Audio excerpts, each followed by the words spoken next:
Halo teman-teman, selamat datang kembali di petualangan Memoir Hayuning Yokta.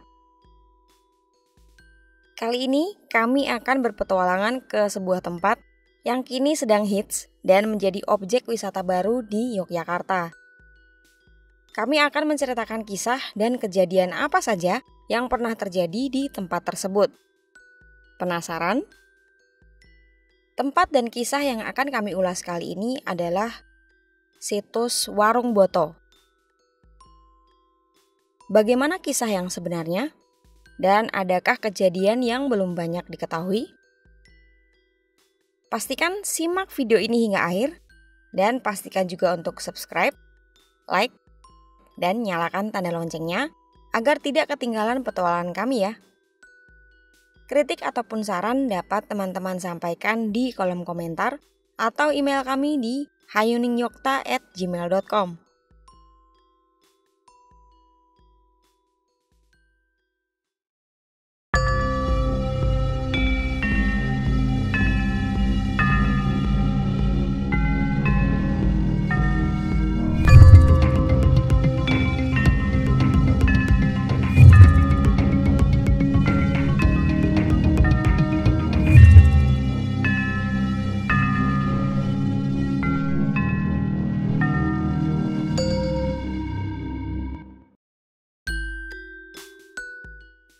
Sudah pernah berpetualangan di situs Warung Boto? Sudah pernah mendengar mengenai kisah di Warung Boto? Jika sudah, selamat teman-teman telah menjadi generasi yang masih peduli terhadap situs bersejarah. Jika belum, selamat pula karena kami juga akan mengantarkan teman-teman untuk berpetualangan di tempat ini.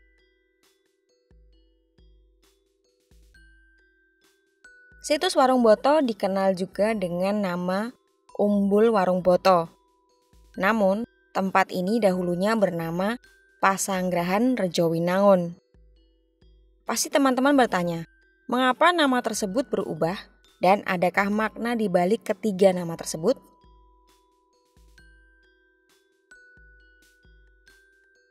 Apabila ditelaah secara lebih dalam, makna dari kata Rejowinangun berasal dari dua kata yang membentuknya, yakni Rejo dan Winangun.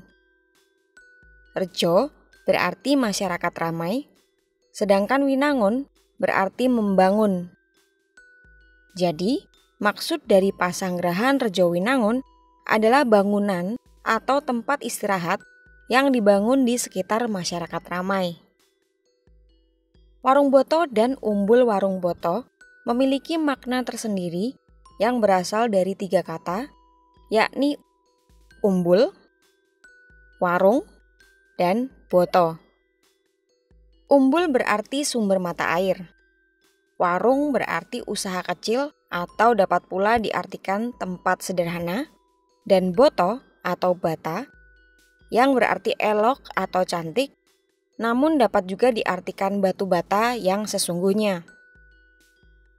Jadi, maksud dari Warung Boto dan Umbul Warung Boto adalah tempat sederhana yang terbuat dari batu bata, namun tersusun dengan elok dan memiliki sumber mata air yang cantik. Banyak sudut yang cukup unik di Warung Boto. Tempat ini sebenarnya sempat terlupakan, namun telah mengalami renovasi dan menjadi salah satu objek wisata setelah Kahiyang Ayu, putri Presiden Joko Widodo, melakukan prewedding di tempat ini pula.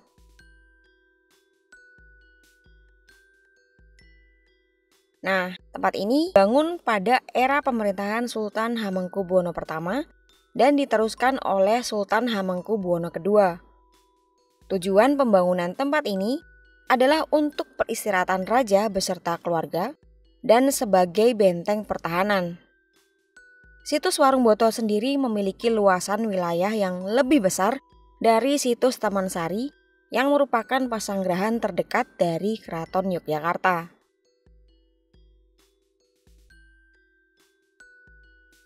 Arsitektural situs Warung Boto terbilang cukup unik.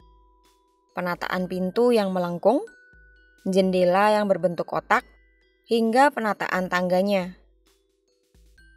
Bagian utama dari warung boto adalah ruang depan dan kolam. Mengapa? Karena tujuan dibangunnya tempat ini tak lain seperti Taman Sari, yakni untuk istirahat sejenak dari hiruk-pikuk keraton. Lantas, mengapa lokasi warung boto tidak berdekatan dengan Taman Sari atau bahkan keraton? Hal ini berkaitan dengan dua hal. Yang pertama, yakni mengenai sumber mata air. Dalam melakukan pemilihan lokasi pembangunan sebuah pasanggerahan, Sultan Hamengkubuwono sangatlah detail dan berhati-hati.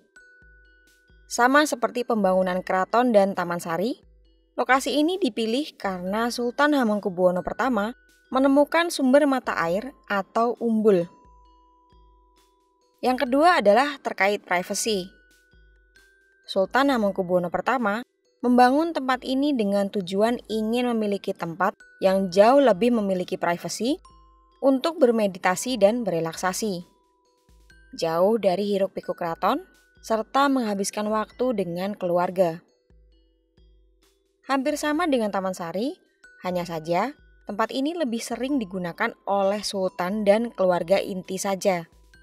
Berbeda dengan Taman Sari yang bisa pula digunakan untuk kerabat kerajaan.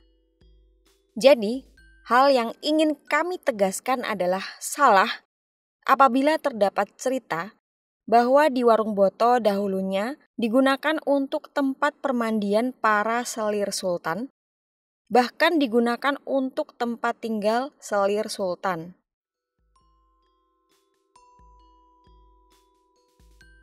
Oh iya, membicarakan situs warung boto tidak terlepas dari bagian utama, yakni kolam. Kolam di warung boto terdiri dari dua bagian, yakni yang berbentuk bulat dan persegi panjang. Pada bagian kolam yang bulat, terdapat seperti pancuran air di bagian tengahnya. Itulah sumber mata air pertama kali yang ditemukan oleh Sultan Hamengkubuwono pertama.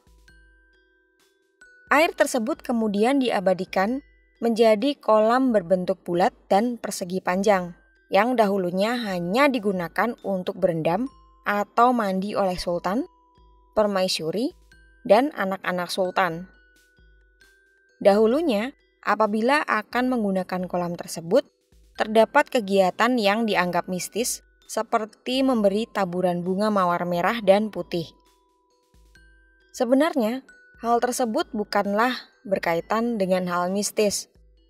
Hal itu hanya berhubungan dengan aroma mawar yang dapat memberikan ketenangan ketika berendam atau mandi dengan taburan bunga mawar. Hal tersebut tidak ubahnya apabila teman-teman melakukan spa dan diberi taburan bunga mawar di bathtubnya.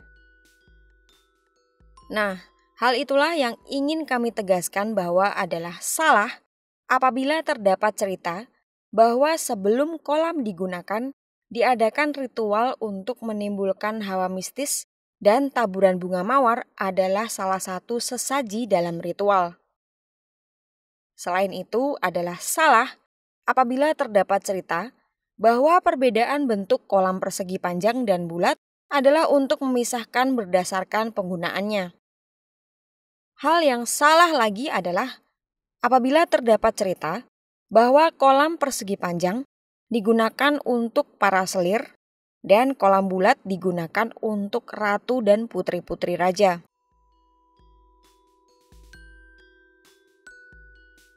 Bagian lain yang menarik adalah susunan tangga di sekitar kolam yang terlihat sangat estetik. Sebenarnya, tujuan pembuatan tangga yang terpotong dan tidak lurus ini adalah berkaitan dengan lorong-lorong yang terdapat di warung boto. Tangga tersebut dapat menuju bagian dalam dan luar.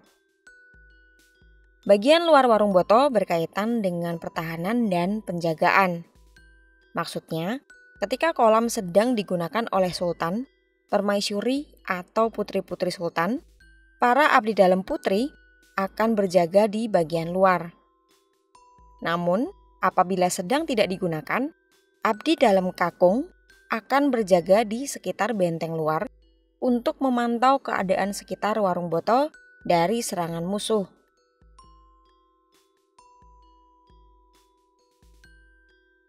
Oh iya, Banyak sekali bangunan seperti ruang-ruang yang pada zaman dahulunya digunakan untuk kamar.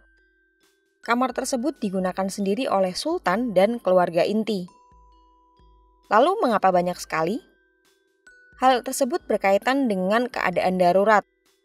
Apabila terdapat serangan musuh yang diarahkan jelas menuju keraton, sultan beserta seluruh kerabatnya akan segera diamankan di beberapa pasanggerahan seperti Taman Sari dan Warung Boto. Jadi, apabila Taman Sari tidak dapat lagi memberi ruang istirahat untuk kerabat, maka sebagian akan diberi ruang istirahat di Warung Boto. Jadi salah apabila terdapat cerita bahwa kamar-kamar tersebut memang dibangun dan dikhususkan untuk istirahat para selir sultan.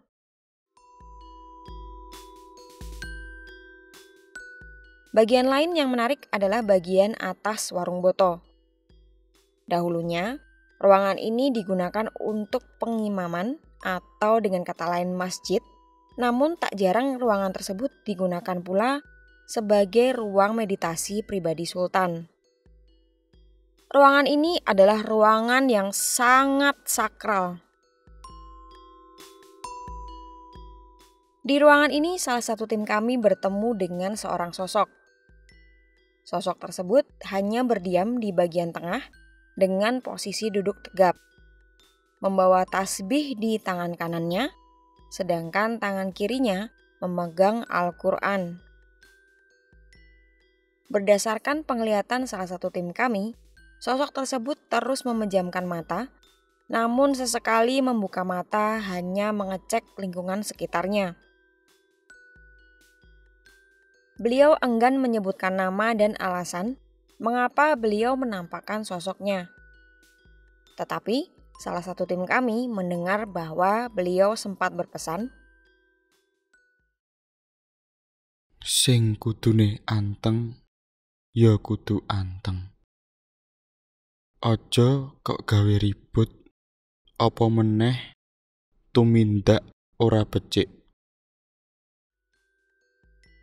Jadi, berdasarkan hal tersebut, kami ingin menegaskan, apabila teman-teman berkunjung ke Warung Boto, berperilaku dan berucaplah dengan tetap menjaga sopan santun. Mari kita tidak hanya menjadikan tempat ini sebagai objek wisata dan berfoto-foto saja, namun juga turut menjaga tempat yang merupakan bagian dari sejarah dengan tidak mencoret-coret, berkata, dan berbuat yang tidak sepantasnya, bahkan menyebarkan cerita atau mitos negatif mengenai tempat ini. Oh iya, sosok beliau dapat teman-teman lihat pada sketsa yang telah salah satu tim kami buat.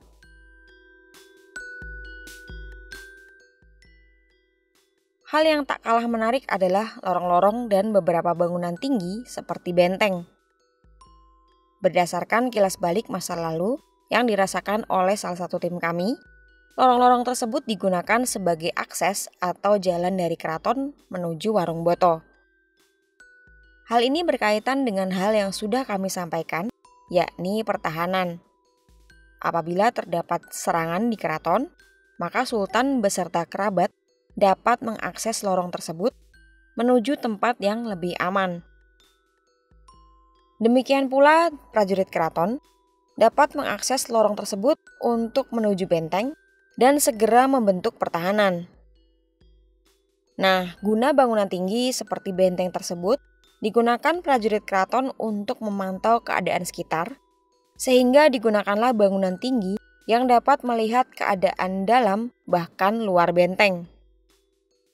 Jika ada tanda-tanda musuh, prajurit akan segera memberikan tanda bahaya kepada warga sekitar dan juga keraton.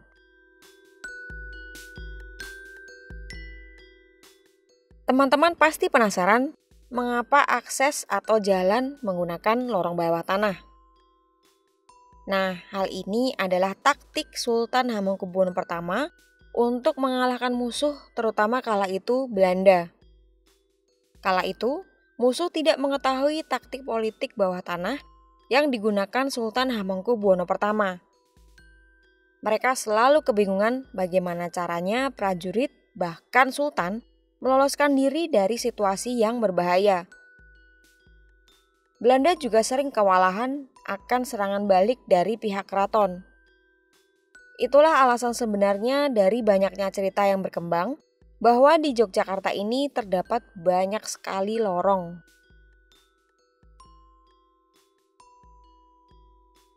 Oh iya, ada hal lain yang ingin kami tegaskan adalah salah apabila terdapat suatu cerita bahwa Sultan Hamengkubuwono II selalu berada di Warung Boto, bahkan hingga saat ini sosoknya masih berada di sana. Adalah salah pula apabila terdapat cerita bahwa beliau dengan mudahnya membiarkan sosoknya untuk dilihat sembarang orang dibandingkan dengan salirnya. Bagaimanapun teman-teman pasti menyadari bahwa seorang raja atau sultan adalah sosok penting dan berwibawa. Sangat sulit dipercaya apabila dengan mudahnya beliau menampakkan dirinya dan bercerita bahwa beliau memiliki selir dan bahkan bercerita bahwa beliau membangun suatu tempat yang ditujukan untuk para selirnya. Jadi apabila teman-teman pernah mendengar cerita seperti itu, pastikan teman-teman untuk berpikir secara logis dan jangan mudah percaya ya. Belajar dari banyak sumber itu baik, tapi jangan lupa untuk mengedepankan akal sehat, pola pikir, dan juga sudut pandang.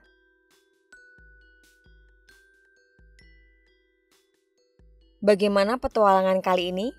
Sangat menarik dan semakin menambah wawasan teman-teman, bukan? Masih banyak sekali tempat dan kisah yang akan kami sampaikan. Jadi sekali lagi pastikan teman-teman subscribe, nyalakan tanda loncengnya, like dan share video ini ya. Kritik ataupun saran dapat teman-teman tulis di kolom komentar atau email kami di hayuningyokta@gmail.com. Sampai bertemu di petualangan memoir Hayuning Yokta selanjutnya. Matur nuwun. Nek arep ngomong, ya ngomongo.